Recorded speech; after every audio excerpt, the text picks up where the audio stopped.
Assalamualaikum warahmatullahi wabarakatuh. Kembali lagi bersama Pak Idam di channel Idam Edu. Kita sudah masuk di pembelajaran 3 di subtema pertama tema 2, yaitu kita akan membahas tentang tumbuhan dan habitatnya. Tumbuhan ada berbagai macam. Salah satu yang membedakan jenis tumbuhan adalah habitatnya. Habitat tumbuhan juga mempengaruhi adaptasi tumbuhan tersebut loh. Adaptasi tujuan untuk menjaga kelangsungan hidup, melindungi diri dari musuh atau pemangsa tumbuhan itu. Yuk kita simak video berikut ini. Berikut adalah jenis tumbuhan berdasarkan habitatnya dan cara beradaptasi. Nah, tumbuhan dan habitatnya itu terdiri atas 3 macam. Yang pertama ada xerophyte. Xerophyte berarti tumbuhan yang hidup di tempat kering. Yang kedua ada tumbuhan hydrophyte, yaitu tumbuhan yang hidup di air. Yang ketiga adalah hygrofit, yaitu tumbuhan yang hidup di tempat yang lembab. Yuk kita simak satu persatu. Untuk tumbuhan xerophyte memiliki ciri-ciri. Yang pertama, memiliki daun tebal, sempit, kadang-kadang daunnya berbentuk menjadi bentuk duri atau sisik, atau bahkan tidak mempunyai daun sama sekali. Nah, yang lain yaitu batang tebal untuk menyimpan cadangan air dan memiliki akar yang panjang juga. Contoh tumbuhan xerophyte adalah kaktus, kurma, dan sebagainya. Yang kedua adalah tumbuhan hydrophyte. Tumbuhan ini memiliki ciri-ciri sebagian tubuhnya ada di permukaan air dan akarnya ada di dalam air. Kemudian memiliki rongga udara dalam batang atau tangkai daun. Yang ketiga, daunnya muncul di permukaan air. Contoh dari tumbuhan ini adalah enceng gondok, terate, atau yang lainnya. Kemudian yang ketiga adalah hygrofit. Tanaman ini memiliki ciri-ciri batangnya pada umumnya tidak nampak karena terdapat di dalam tanah. Kemudian daunnya yang muda umumnya melingkar atau menggulung.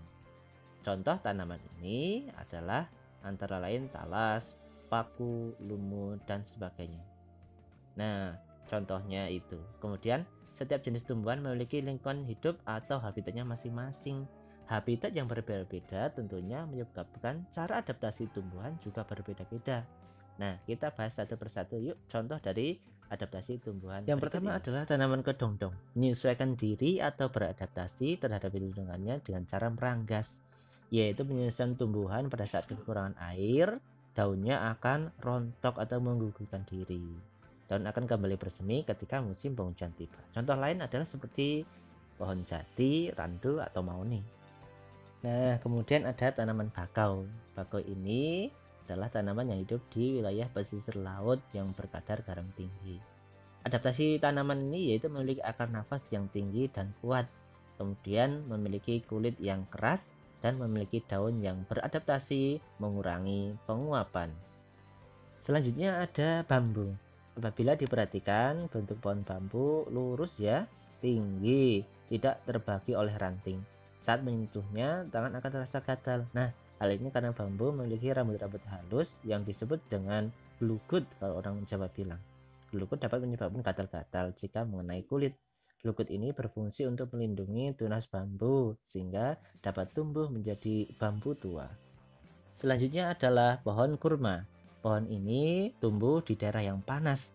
Untuk beradaptasi, pohon kurma ini memiliki akar yang panjang, dapat menembus hingga ke dalam tanah untuk menyerap air. Selain itu, pohon kurma memiliki daun yang kecil. Daun yang kecil menyerupai duri, meskipun tidak sampai menjadi duri, dapat mengurangi penguapan. Dengan begitu, maka pohon kurma tetap dapat hidup di lingkungan yang sangat panas. Demikian untuk materi kali ini tentang tumbuhan dan habitatnya. Juga ada beberapa materi mengenai adaptasi tumbuhan. Sebetulnya masih banyak lagi loh cara tumbuhan untuk beradaptasi, mempertahankan diri terhadap lingkungannya. Silakan bisa menambah wawasan berliterasi dengan membaca. Terima kasih. Assalamualaikum warahmatullahi wabarakatuh.